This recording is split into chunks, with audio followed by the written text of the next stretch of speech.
My name is Abel, and this is my testimony.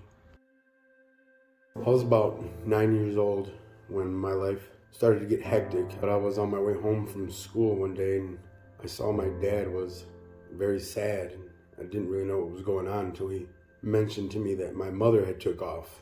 And at first I didn't know what he was talking about, but then I finally realized that my mom left him.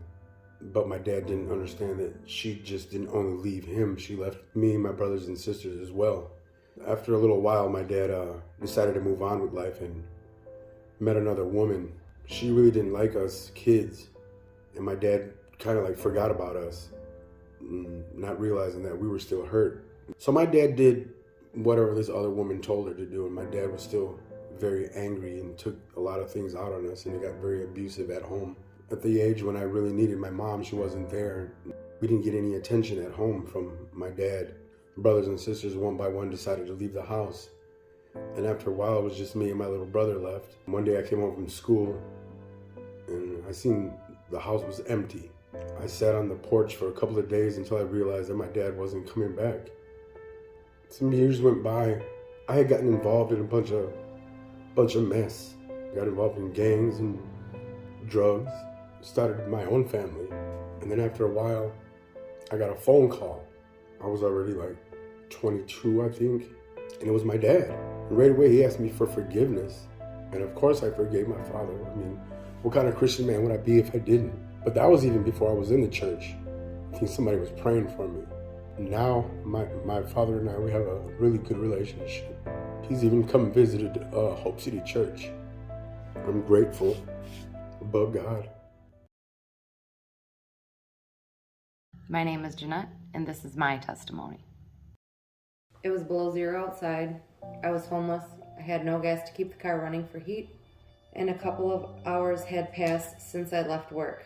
At this point in my life, I've been battling chronic pain, domestic violence, drug and alcohol addiction, second divorce, PTSD, anxiety, wrongful termination after 14 years, cardiac arrest, not to mention not being able to be with my children, and that hurt the worst. As I started to break down in tears, asking God why, started repenting, then I said to God, if I could ask you one thing right now, God, make me warm. Please, if you're listening. Within moments, sweat started running down my face. He said, I never left. After this moment, I was showing up to service every Sunday, helping out in the cafe, cleaning. Let's just say every opportunity that I could be in the building, I took it. Feeling the love of Jesus was endless as my relationship with him was growing. Getting an apartment after over a year of being homeless led me to be able to spend more time with my children and start to establish the trust they had lost. Had the opportunity to network with our community through Hope City volunteering. One specific place was the homeless shelter, Halo. Now, by the grace of God, I am employed there and have been for 3 years. If you're out there and feeling like something just isn't right and you're feeling alone, like the missing piece, it is the love of Jesus. I am a walking, living proof that he changes things. My name is Michael, and I want to tell you what my God has done for me. I used to be an atheist. I used to throw my hands in the air and said, if there's a God, let him strike me dead now.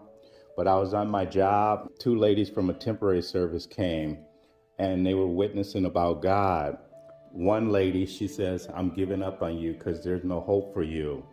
But the other lady, she kept witnessing to me. She kept inviting me to church, and because she was so persistent, I said, you know, I'm gonna go to your church. So I made a promise and I went to her church, and what the pastor said, I couldn't deny anything. I made a meeting to speak with him, and I said, Pastor, I don't believe in no God, but I will give your God a try in my life. When I commit to something, I commit to it. I stopped going to bars. I stopped chasing women. I was trying to get involved with the things of God. There was this church in town that had a preacher that was known for healing.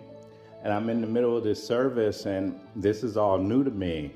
And so right then, I go to God in prayer, and I says, Lord, I don't know if this is real or not, but if this is you, I want you to have this lady come to me and tell me that you're going to heal my vision.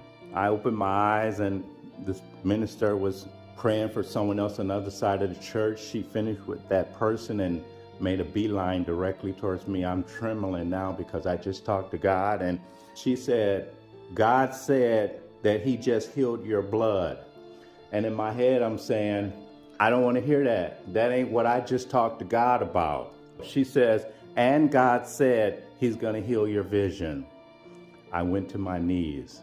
He just answered my prayer. I called my sister 2 weeks later and she told me she just got out the hospital. She had to have a blood transfusion. She said it was something in our family, hereditary. God healed me from my blood disorder.